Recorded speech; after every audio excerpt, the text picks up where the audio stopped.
బుద్ధి జ్ఞాన సర్వ సంపదలు ధారాళంగా నిర్వహించి సేనాములకు మహిమ కలుగుగాక. హల్లెలూయా. ఈ కాల సమయము మీ అందరికీ శుభాభివందనాలు. ఎవరి లైట్ మినిస్ట్రీస్ తరపున తెలియజేస్తున్నానండి. పాట పాడుకుంటూ దేవుని కనపడతాం. హల్లెలూయా. Thank you Jesus. నేను నమ్మిన దేవుడు సర్వశక్తి మంతుడు, ఆరాధనకు యోగ్యుడు, ఆది అంతము లేనివాడు, సాటి లేని ప్రేమ తనది, నా ఊహల కందనిది. ఘనత మహిమా చెల్లించెదను, స్తుతులు స్తోత్రం నేను అర్పించెదను.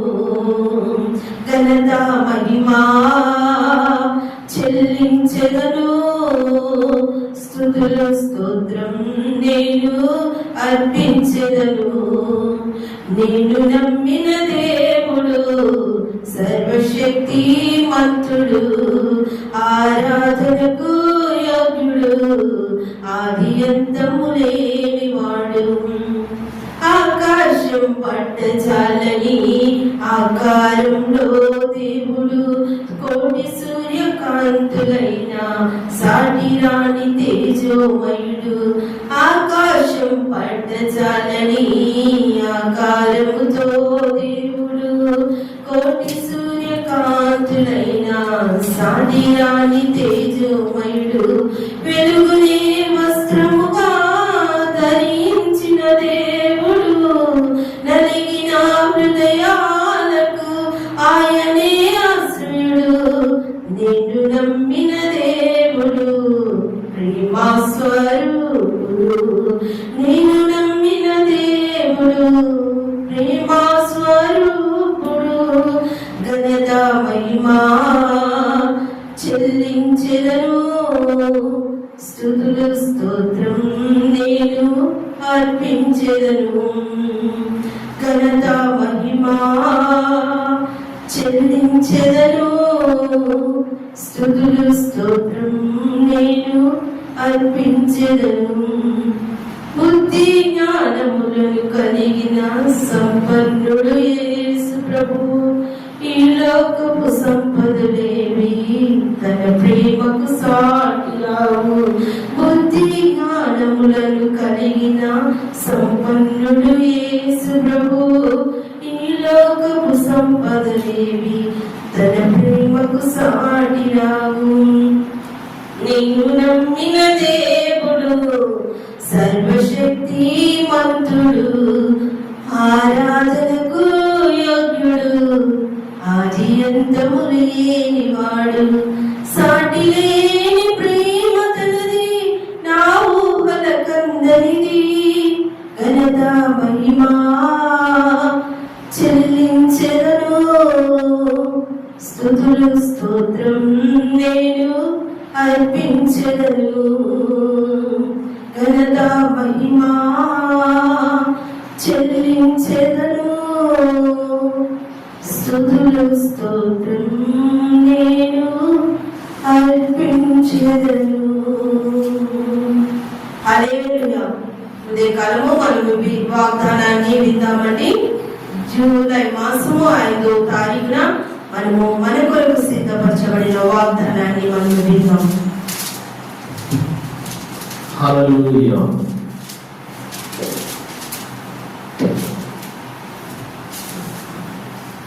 దేవుని నామము మహిమపరచబడును గాక. మరి ఈరోజు బుద్ధి జ్ఞాన సర్వ సంపదలు కలిగిన ఆయన జ్ఞానానికి మితి లేదు, ఆయన వివేచనకు ఏం లేదు, అంతం లేదు.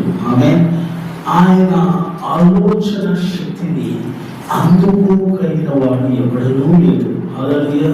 అంటే జ్ఞానము అనేది ఆయన నుండే వస్తుంది, బుద్ధి అనేది ఆయన నుండే వస్తుంది. ఉదయకాలం మనం ధ్యానించే వాక్యము సామెతల గ్రంథము 2వ అధ్యాయము 11వ వచనము. ఏమనంటున్నాడు ఇక్కడ సొలొమోను భక్తుడు అంటే బుద్ధి నిన్ను కాపాడును, వివేచన నీకు కావలి కాయను. చాలా సింపుల్, చాలా ఏమంటే స్పష్టంగా, చాలా ఏమంటారు సూటిగా దేవుడు మాట్లాడుతున్న మాట. దేవుడు ఏమంటున్నాడు? వాక్యం ఏమంటుంది? భక్తుడు ఏమని చెప్తున్నాడు? బుద్ధి నిన్ను కాపాడుతుందయ్యా. చూడండి, బుద్ధి నిన్ను ఏం చేస్తుంది? కాపాడుతుంది. ఒక సేవకుడంట ప్రార్థన చేస్తూ ఉన్నాడంట, జాగ్రత్తగా వినాలి. ఆ సమయంలో ఆ ప్రాంతం అంతా వరదలతో నిండిపోయింది. భయంకరమైన తుఫాను, భయంకరమైన వరదలతో ఆ ప్రాంతం అంతా నిండిపోతే ఈ సేవకుడు ప్రార్థన చేస్తున్నాడు. ఏమని? ప్రభావం వచ్చి నన్ను కాపాడు అని. ఆమె ఏమో చేస్తున్నాడు? నన్ను వచ్చి కాపాడని ప్రార్థన చేస్తున్నాడు. అప్పుడు అటుగా వెళ్తున్న ఒక వ్యక్తి ఆ వ్యక్తిని చూసి, అయ్యా నాతో పాటు నేను నా వాహనం మీద తీసుకొని వెళ్తాను, నా వాహనం మీద నేను తీసుకొని వెళ్ళి కాపాడుతాను అంటే, నువ్వు వెళ్ళిపో, నా దేవుడు వచ్చి నన్ను కాపాడుతాడు అన్నాడంట. ఆమె సరే, ఇంకొక 2 గడియలు అలా గడిచిపోయిందంట. అప్పుడు ఆ వరద ఇళ్ళలోకి రావడం ప్రారంభించింది. అతని ఇంట్లో ఉన్న ఆయన మేడ మీదకి వెళ్ళాడంట, మొదటి అంతస్తుకు వెళ్ళాడంట. అక్కడ ఉండి ప్రార్థన చేస్తున్నాడంట. ఏమని? దేవాను నన్ను వచ్చి కాపాడు అని. దేవుడు అన్నాడంటే, సరే అడిగాడు కదా నా భక్తుడు, నా సేవకుడు అని. ఒక పడవలో సైనికులు అక్కడ ఉన్న వారిని కాపాడుతూ ఉన్నారు, రెస్క్యూ చేస్తూ ఉన్నారు. ఆ ప్రాంతంలో చిక్కుకుపోయే వారిని. ఇతను కూడా చిక్కుపోయి ఉంటే ఇతని దగ్గరకు వచ్చి ఆ సైనికులు, తొందరగా నీకు తాడేస్తాం, తాడు పట్టుకున్నరా, ఇటు వస్తే నిన్ను తీసుకొని ఓడలో సురక్షితమైన ప్రాంతాలను మేము తీసుకెళ్తాము అంటే, ఆ సైనికులు చూసి సేవకుడు అన్నాడంట, మీరు పిచ్చోళ్ళు, నా దేవుడు ఆకాశంలో నాకు సహాయం చేస్తాడు, మీరు వెళ్ళిపోండి అన్నాడంట. ఏమన్నాడంట? మీరు వెళ్ళిపోండి, నా దేవుడు నాకు సహాయం చేస్తాడంట. అయిపోయింది, మీరు వెళ్ళిపోయారు. అది రాత్రి వేళ అవుతుంది, మొత్తం నిండిపోయింది. మొదటి అంతస్తు కూడా నిండిపోయింది. ఇక 2వ అంతస్తు పైకి వెళ్ళాడంట. అక్కడికి వెళ్ళి ప్రార్థన చేస్తున్నాడు. భయంకరమైన వర్షం పడుతుందంట. ఆ భయంకరమైన తుఫాన్లో దేవుడు అడుగుతున్నట్ట, ప్రభువును కాపాడు కాపాడు కాపాడు అని మొరపెడుతున్నాడ. ఆకాశంలో ఒక పెద్ద హెలికాప్టర్ వెళ్తుందంట. లైటింగ్ వేస్తుందంట, దాని మీద నిచ్చెనేసిందంట, పైన కిందికి వేసి ఆ నిచ్చెనెక్కి నేను తీసుకెళ్ళిపోయి కాపాడతామని పైనుంచి సైనికులు తెలియజేస్తున్నారట ఆ హెలికాప్టర్లో నుండి. ఏమని? ఎక్కువ నిచ్చెనెక్కు చాలు, ఆ నిచ్చెన పట్టుకో చాలు, నేను తీసుకెళ్ళిపోతాం సురక్షిత ప్రాంతానికి అని అంటే, ఆ సైనికులతో ఇతను అన్నాడంట, నా దేవుడు ఆకాశం నుండి నాకు సహాయం చేస్తాడు, ఈ సహాయం నాకు వద్దు పో అన్నాడంట. ఏమన్నాడు చెప్పండి? ఈ సహాయం నాకు వద్దు పో అన్నాడంట. అప్పుడు వాళ్ళు కూడా వెళ్ళిపోయారంట. తర్వాత ఇతను కూడా పర్వతం వెళ్ళిపోయాడంట. అలాగే వారేమో సురక్షితమైన ప్రాంతానికి వెళ్ళిపోతే, మనోడేమో ఎడికెళ్ళాడు, సేవకుడు పర్వతం వెళ్ళాడు. వెళ్ళగానే ప్రభు దగ్గర వెళ్ళిపోయి, ప్రభా నేను ఇన్నిసార్లు ప్రార్థన చేస్తే వచ్చి నాకు సహాయం చేయలేదు, నేనంటే నీకు ప్రేమ లేదు, నేనంటే నీకు ఇష్టం లేదు ప్రభా అన్నాడ. దేవుడు అన్నట్టు పిచ్చివాడా, నేను మొదటిగా వాహనంలో ఎంత సహాయం చేస్తా అంది నేనే, ఆ మనిషిని పంపించింది నేనే, కానీ నువ్వు తృణీకరించావు అన్నాడట. 2వసారి గొడవలో సైనికులు వచ్చి సహాయం చేస్తారు అని అన్నారు కదా, వారు కూడా పంపించింది నేనే, వారు కూడా వచ్చి సహాయం చేస్తే నువ్వు తృణీకరించావు, దానికి ఏమేం చేయలేదు. చివరిసారిగా చివరి అవకాశం ఇద్దామని హెలికాప్టర్ పంపించాను ఆయన దగ్గరికి, అయినా కానీ నువ్వు తృణీకరించావు, నేను ఏం చేయగలుగుతాను అన్నాడట. ఇక్కడ మనకు అర్థమైన స్టోరీకి అర్థం ఏమిస్తుంది, ఇందులో ఏం నేర్చుకోవాలి మనం అంటే, దేవుడు సహాయం పంపించినప్పుడు బుద్ధిని వాడాలి, వివేచన వాడాలి. బుద్ధిని కాపాడుతుందంటే దేవుడు ఒక వ్యక్తి ద్వారా కావచ్చు, లేకపోతే ఒక పరిస్థితి ద్వారా కావచ్చు, నిన్ను కాపాడుతూ ఉంటాడు. దేవుడే రావాలి, దేవుడే కాపాడాలి అంటే అది మూర్ఖత్వం అవుతుంది. దేవుడు ఎలాగ సహాయం చేస్తాడు, ఎలాగ కాపాడతాడంటే, దేవుడు కాపాడే విధానాలు పరిస్థితులు బట్టి మారుతూ ఉంటాయి. కొన్నిసార్లు దేవుడు మనుషుల ద్వారా కాపాడుతుంటాడు, కొన్నిసార్లు దేవుడు వస్తువుల ద్వారా ఉంటాడు. ఉదాహరణకు నోవాహు దేవుడు ఎట్లా కాపాడాడు జలప్రలయంలో? చెప్పండి, ఎలా కాపాడాడు? ఓడ ద్వారా కాపాడాడు కదా. హల్లెలూయా, రైట్. ఇప్పుడు మోషే ఇశ్రాయేలు ప్రజలు ఎర్ర సముద్రంలో ప్రయాణం చేసి ఎలా కాపాడబడ్డారు? దేవుని హస్తం ద్వారా కాపాడబడ్డారు. ఆ రోజు మోషే కాలంలో దేవుడు ఓడను సిద్ధపరిచి ఎర్ర సముద్రం గుండా వెళ్ళిపోండి, ఎర్ర సముద్రాన్ని దాటేయండి అని అలా. వింటున్నారా? ఆ పరిస్థితి వేరు, ఆ సమయం వేరు. నోవాహు కాల సమయం వేరు. సమయాన్ని బట్టి దేవుడు తన సహాయాన్ని మారుస్తూ ఉంటాడు. దాన్ని అర్థం చేసుకొని ఆ అర్థాన్ని తీసుకొని దాని ప్రకారంగా సహాయం మనం పొందుకోవాలి. సహాయం వస్తే వీళ్ళ నాకు సహాయం చేసేది, ఇతను నాకు సహాయం చేసేది అని అనుకోవద్దు. సహాయం దేవుడు ఎక్కడ ఉండేది చేస్తాడు. మనందరూ తెలుసు, ఎస్తేరుతో కొత్తగా మంచి మాట్లాడతాడు. ఏమంటాడు? నువ్వు రాజనగరంలో ఉన్నావు కనుక తలంచవద్దు, నువ్వేదో కాపాడబడతావు, నీ కుటుంబం ఏదో కాపాడబడతావు అనుకోవద్దు. యూదులకు సహాయం ఎక్కడి నుండైనా వస్తుంది. ఏమండి? యూదులకు అంటే ఎక్కడి నుంచి వస్తుంది సహాయం? ఎక్కడి నుండైనా వస్తుంది సహాయం. అంటే దేవుడు నమ్ముకున్న వాడికి సహాయం ఎక్కడి నుండి వస్తుంది. ఆ సహాయాన్ని ఉపయోగించుకోవడం తెలియటమే బుద్ధి కలిగి ఉండటం. దాన్ని మనము అర్థం చేసుకోవాలి. దేవుని సహాయము నాకు అందింది, దీన్ని ఉపయోగించుకోవాలి అనే బుద్ధిని కలిగి ఉండాలి. అంతేగాని దేవుడు పంపించలేదేమో, దేవుని చిత్తమో కాదు, దేవుడి దగ్గర నేను కనిపెడతాను, ఉపవాసం ఉంటాను, దేవుడు నాకు చెప్పిన తర్వాత ఈ సహాయం తీసుకుంటానంటే ఆ సహాయం అలా వచ్చి అలా వెళ్ళిపోతూ ఉంటుంది. హల్లెలూయా. అంటే ఇంకోటి గమనించాలి. ఏరియా ఎక్కడున్నాడు? అరణ్యంలో ఉన్నాడు. ఆ ప్రాంతం అంతా కరువుతో ఉంది. కాకులతో దేవుడు మాంసం పంపిస్తే ఏరియా ఏంటి దేవా, నేను ఇంత గొప్ప ప్రవక్తని, నువ్వు కాకులతో పంపించలేదు మాంసము, సింహంతో పంపించు కదా అన్నాడా? ఆయన ఏం కావాలి?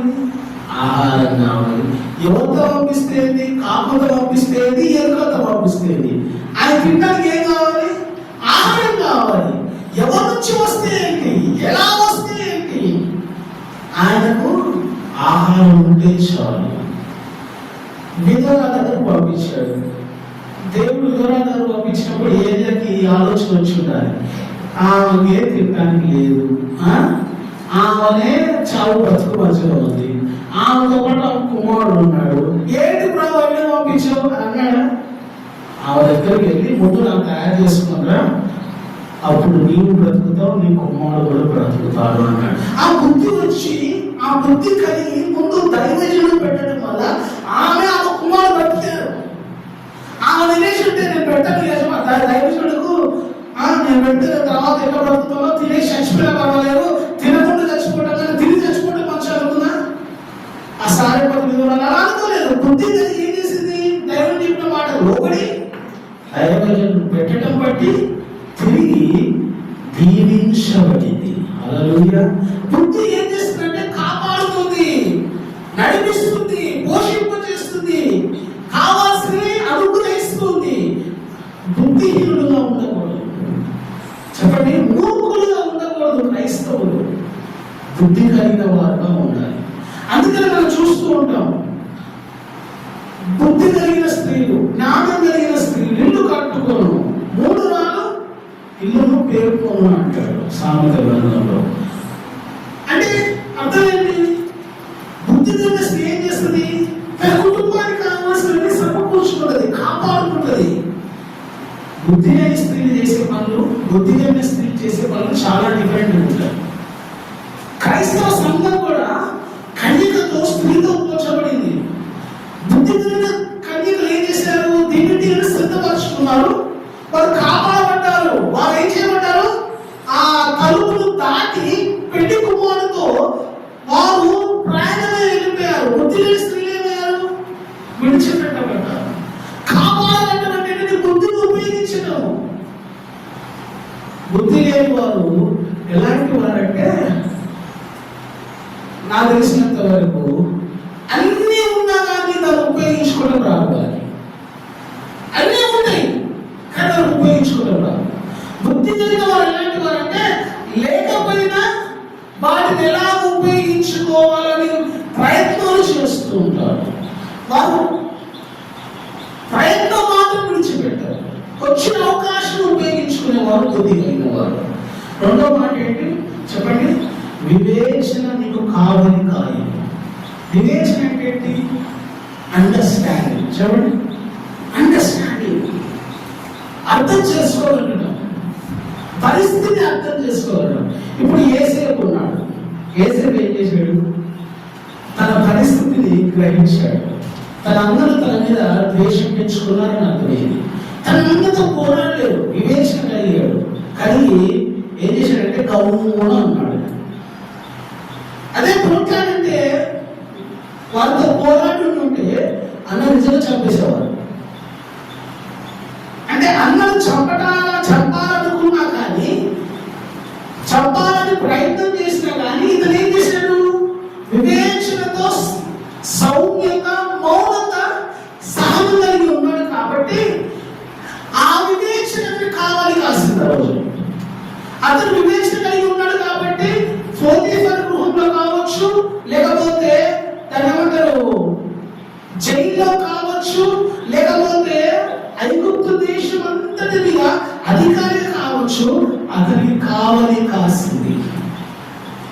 వివేచన నిన్ను కావలి కాయను అంటే నీ చుట్టూ ఒక ప్రహరీ గోడలా ఉంటుంది. ఆమె ఈరోజు దేవుడు ఆయన దగ్గర జ్ఞానానికి మితి లేదు. ఆయన సర్వజ్ఞాని కూడా, సర్వజ్ఞాని ఆయన. All wisdom, all wisdom, all knowing God అంటారు. అంటే అలాంటి దేవుడు మన దగ్గర ఉంటే మనం ఇంకా అజ్ఞానం ఉండకూడదు, ఇంకా అవివేకులు ఉండకూడదు, ఇంకా తెలియని వారుగా ఉండకూడదు. బైబిల్ ఏమంటది? ఎవరు అజ్ఞానులుగా ఈ లోకంలో ఉన్నారంటే నా సేవకులే కదా అంటాడు. ఎవడు అవివేకులు ఈ లోకంలో అంటే నా సేవకులే కదా అంటాడు. అంటే అర్థం ఏంటి? మనమే అవివేకులుగా ఉన్నాం ఈ లోకంలో, మనమే అజ్ఞానులు ఉన్నాం ఈ లోకంలో, మనమే తెలియలేని వారుగా ఉన్నాం ఈ లోకంలో. మనకన్నా ఏమంటారు దేవుని ఎరగని ప్రజలు తెలివితో ఉన్నారు, జ్ఞానంతో ఉన్నారు. వారు మనకన్నా ఏమంటారు చాలా అర్థం చేసుకున్న ఆలోచన కలిగి ఉన్నారు. మరి మనం ఎలా ఉన్నాం? అంత వివేకులం అంటే మనము బోర్డు పెట్టిండదు. ఇక్కడ ఇలా ఈ ప్రాంతాల్లో అందరూ ప్రకటించడము, ఈ ప్రాంతాల్లో బోధించడము కరెక్ట్ కాదు. మనం ఏంటంటే వాళ్ళు జ్ఞానంలో వెళ్ళిపోతారు కదా ఉన్నత స్థాయి. అంటే మమ్మల్ని ఎవరు ఆపగలుగుతారు, మమ్మల్ని ఎవరు ఏం చేయలేరు అనే మూఢత్వంతో అక్కడికి వెళ్ళి సువార్త ప్రకటిస్తుంటారు. ఏమవుతుంది? ఇబ్బందులు కలుగుతాయి. అలా ఉండకూడదు. జ్ఞానం కలిగి ఉండాలి, వివేకం కలిగి ఉండాలి. అప్పుడు నువ్వు కాపాడబడుతుంటావు, అప్పుడు నువ్వు అక్కడ కావాలి కాయబడుతుంటావు. దేవుని మాటలు దీవించిన దాకా ఆమె ప్రార్థన చేద్దాం. పరిశుద్ధుడా మా ప్రియ పనులు తండ్రి, వివిధ కాలం చెప్పబడిన మాటలు బట్టి వందనాలు. బుద్ధిని నువ్వు కాపాడు, వివేకముని కావాలి కాయను అన్నాను. వినవాక్యము మంత్రము గ్రహించిన వారని ప్రభా ఆ వాక్యానుసారాన్ని జీవితం జీవించడానికి సహాయం చేయండి. ప్రభా ఎవరైతే ప్రభా తండ్రికి వందనాలు జ్ఞానం లేకుండా ఈ లోకంలో ఉంటున్నారు, అలాంటి వారికి జ్ఞానం దయచేయండి. జ్ఞానం పొందుకునే కృపను దయచేయండి. ఎవడైనా జ్ఞానం పొందుకోమంటే నా ఎదురు రండి, నేను ధారాళంగా ఇస్తానన్నారు. అవును ప్రభా, బుద్ధి జ్ఞాన సర్వసంపద ఎంత గుర్తుపోయిందన్నావు. నన్ను అడుగుని జ్ఞానము ధారాళంగా ఇస్తానన్నావు. క్రైస్తవులైన మేము, విశ్వాసులైన మేము జ్ఞానంగా జీవించే కృపను మాకు దయచేయండి. తండ్రి వందనాలు. ఈ వాక్యం సరిలో ప్రకటిస్తున్న మాకు తండ్రి, సంఘాన్ని నడుపుతున్న మాకు, కుటుంబాలను నడుపుతున్న మాకు, సమాజంలో బ్రతుకుతున్న మాకు, క్రైస్తవులైన మేము అనేకులకు జ్ఞానవంతులుగా కనపడడానికి సహాయం చేయండి. అవివేకులాగాను, బుద్ధిహీనులాగాను, మూర్ఖులాగాను కనపడకుండా ప్రభా మేము మాట్లాడుతున్న ప్రతి మాట ఎంతో జ్ఞానంగా, ఎంతో తెలివిగా మాట్లాడటానికి సహాయం చేయండి. నీకేం మహిమారోపిస్తూ యేసు నామములో అడుగుచున్నాము మా ప్రియ తండ్రి. ఆమేన్. హల్లెలూయా. దేవుడు అందరినీ దీవించుగాక. పాస్టర్ సోలమన్ రాజ్ యూట్యూబ్ ఛానల్ని ప్రతి ఒక్కరూ సబ్స్క్రైబ్ చేయండి, లైక్ చేయండి, షేర్ చేయండి. దేవుడు అందరినీ దీవించుగాక. ఆమేన్, ఆమేన్.